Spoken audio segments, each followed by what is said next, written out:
Hey class, so welcome to the second video of today's lecture. So today we're going to go over ratio and proportions in worksheet 17. So what I'm going to do is I'm going to define a ratio and then I'm going to solve problems using those. All right, so ratios, the resolution is kind of, there you go. Yeah, so this might sound like a review because we have actually done a lot of problems related to ratios and proportions. And questions in this specific worksheet, or like the styles of the questions in this specific worksheet, won't be in the final exam. So it's kind of like for, just to enhance your understanding of proportionality, I guess. So yeah, let's get on with it. So ratios. So we say A to B is equal to C to D when I guess let's see how we can write this. So A to B is equal to C to D when we multiply the same number, same non-zero number in fact, because like whenever zero is included, things get really complicated. So non-zero, we multiply the same non-zero number to A and B to obtain C and D. Okay, let's try to make it more concrete. Yeah, using examples will definitely help. So for example, 2 to 3 is 4 to 6 because from 2 you multiply by 2 to get 4, and from 3 you multiply by 2 to get 6. And of course, if you have a specific ratio like 2 to 3, for example, then that simply means the right quantity is always going to be, in this case, 3/2 of this thing. So for example, like 4 to 6 is a valid ratio. Like it's basically an equivalent ratio to 2 to 3, or another thing we can think of is like 10 to 15. That's another one. Yeah, so that's basically what an equivalent ratio is. So knowing this, you can basically solve any problem. All right, so let's get on with question 1. So if A to B is C to D, prove that A over B is actually equal to C over D. All right, so A to B is equal to C to D. So by definition, it means we multiply by the same number and then we get the right-hand side, right? So from A to C, what do we multiply by? Well, actually, A over B. Oh, I see. Let's try. Okay, this is a little different to what I was thinking, but let's actually try this. Okay, so to go from A to C, you multiply by C over A, right? And then to go from B to D, you multiply by D over B. So since we obtain C to D from A to B by multiplying by the same number, that means C over A is equal to D over B. Now from here, what we're going to do is we're going to divide both sides by D so that we get C over D times A is equal to 1 over B. And we're going to multiply by A to both sides so that we get C over D is equal to A over B, which is what we wanted to show in the question. All right, let's move on to question 2. So when the questions involve specific numbers, there's one technique that will be really helpful for basically any ratio questions. So the ratio of Isabel's money to Rosalind's money is 8 to 3. Sorry, I've never seen the name Rosalind, so 8 to 3. If Isabel has 24, how much money do they have altogether? So the ratio is going to be 8 to 3, which means the money isn't going to be exactly $8 and $3, but then the ratio is going to be 8 to 3, which means we can assume that Isabel has 8x amount of money and Rosalind has 3x amount of money. Because whatever x is, the ratio is going to be equivalent to 8 to 3 because we multiply both 8 and 3 by x to get 8x and 3x.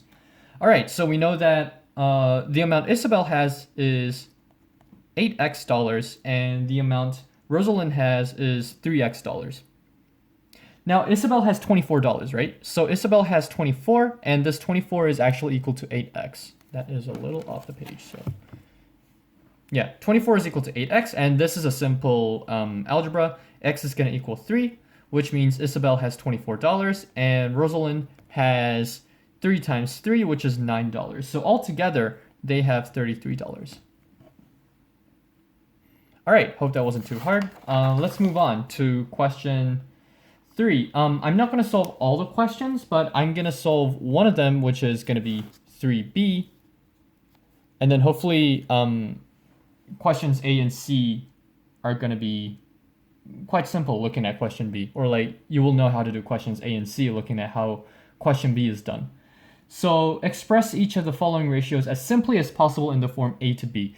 So whatever this means, that's kind of vague. So what they mean by expressing the ratios as simply as possible is it's going to be in terms of integers, or it's going to be in terms of natural numbers or whole numbers if you're more used to that. So it's going to be in terms of whole numbers, and the numbers have to be as small as possible.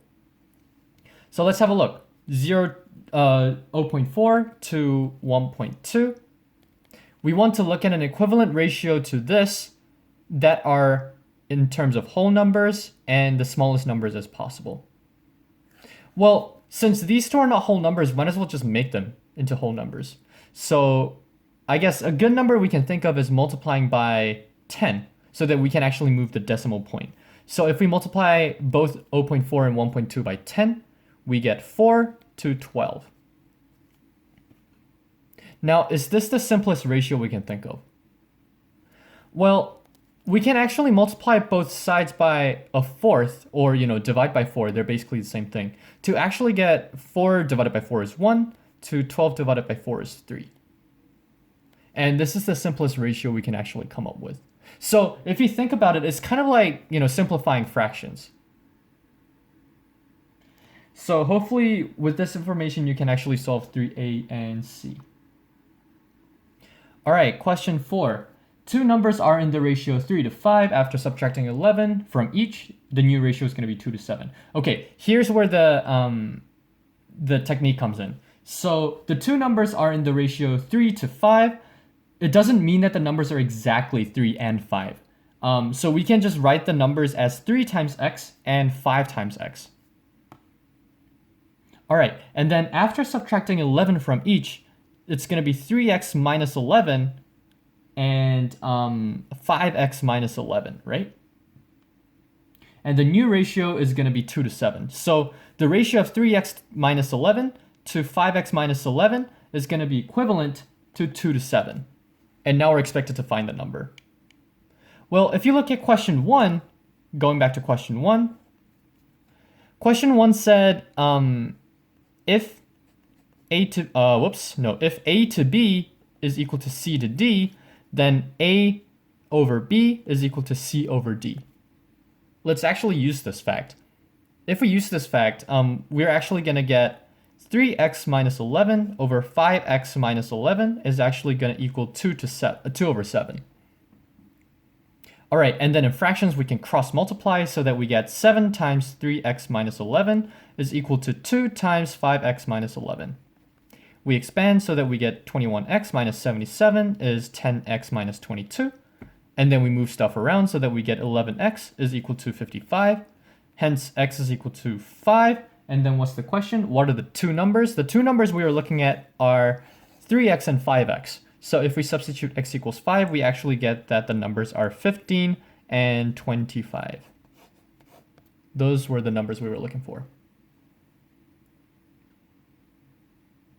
All right, so let's look at question 5. Question 5 is going to be a little complex in a way that we're looking at not just a ratio that compares two quantities, it's a ratio that compares three quantities actually. So A to B, question 5, A to B is 5 to 6, and B to C is 4 to 5. And our aim is to find A to B to C. Okay, so for A to B to C, I guess the technique I would use for multiple things is, just like align the ratio so that the same quantity is on top of the other. So A to B is going to be 5 to 6, and then this is going to be 4 to 5. Okay, and then the technique I use is we're going to multiply by a certain number to the top ratio and by another certain number to the bottom ratio so that the numbers that are piled actually have the same number. So let's have a look. I guess we can actually try to make both numbers 12 because 12 is a multiple of both 6 and 4. So in order to make the 6 12, what do we multiply the top ratio by? It's going to be times 2, right? So we multiply the top ratio by 2 so that we get 10 to 12. And for the bottom ratio, we're going to multiply by what in order to make 12? So in order to make 4 into 12, we have to multiply by 3, right? So that we get 12 to 15. Make sure the quantity alignment is still constant. So once we know these, we can literally just write everything. We can just copy it down the column. So it's going to be 10 to 12 to 15. All right, and then there's a question of discuss which representation is more appropriate in this example.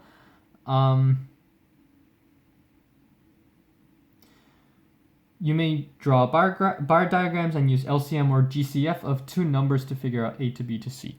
Okay, so this might be going a little too deep, but what we see here, like this 12, is what we call the lowest common multiple because we're going to look at the common multiples of 6 and 4. And some examples would be, so the multiples of 6 are 6, 12, 18, 24, 30, etc., etc. And then the multiples of 4 look like 4, 8, 12, 16, I can definitely do math, 20, 24, and then etc., etc. And then the common multiples that we see are, for example, 12, 24, and then 36, and so on. And we're looking at the lowest common multiple, which means it's going to be a positive whole number that is the smallest common multiple, which is going to be 12, and that's where we get the 12. 12 here, 12. So this is going a little too deep, so I wouldn't encourage you to solve all the problems in question 5. All right, let's look at question 6. A sheet of paper. All right, a ribbon is cut into 3 pieces, A, B, and C, in the ratio of 1 to 2 to 4. If C is longer than B by 16 centimeters, find the length of the ribbon. Okay, so here's where the technique comes in again. So when A to B to C is 1 to 2 to 4, it doesn't mean that the lengths are exactly 1 centimeter, 2 centimeters, and 4 centimeters. So might as well just write them down as x, 2x, and 4x. So the length of A is going to be x, the length of B is going to be 2x, and the length of C is going to be 4x. Okay, so once we know this, C is longer than B by 16 centimeters. So 4x is going to be longer than 2x by 16 centimeters. So 4x is equal to 2x plus 16. I am sorry about the resolution. So once we know this, it's just simple algebra from now on. So we move stuff around. So 2x is equal to 16, x is equal to 8. And I do not know why the resolution is like this. All right, x is equal to 8, which means the exact lengths are going to be 8, 16, and 32. So find the length of the ribbon, which is basically the total of these 3, which is 8 plus 16 plus 32, which I believe is 56 centimeters. So that was question 6. All right, question 7, which is the last part of the ratio, last question of the ratio part. So the ratio of the number of boys to the number of girls in a group of students is 2 to 3. As soon as we have exact numbers, we can, again, use the same technique. So we can say that the number of boys is 2x and the number of girls is 3x. So this is boys and girls. All right, so if the fourth of the boys and a third of the girls wear glasses, okay, so the fourth of the boys wear glasses, so it's going to be 2x times a fourth, which is half x, wearing glasses for boys. And for girls, it's going to be a third of 3x, so it's going to be 3x times a third, which gives you x. So x number of girls wear glasses. Find the ratio of the number of girls who wear glasses to the number of boys who wear glasses. So we are looking at x to half x, x to half x. Okay, now what we want to do is we want to simplify this so that these are in terms of whole numbers and the smallest possible. So what can we do? Since both x and half x have a common factor of x, we can actually divide both sides by x or multiply by 1 over x. So x times 1 over x is going to be 1. Half x times 1 over x is going to be half. Since half is not a whole number, let's make it a whole number by multiplying both 1 and a half by 2. So we're going to get 2 to 1. So this is the ratio of the number of girls who wear glasses to the number of boys who wear glasses. All right, so that wraps up the ratio part. And in this video, I'm going to move on to the percentage. And then that's going to be it for today's lecture. And wow, this is the second to last lecture. I hope you liked it. I hope you liked the course, that is.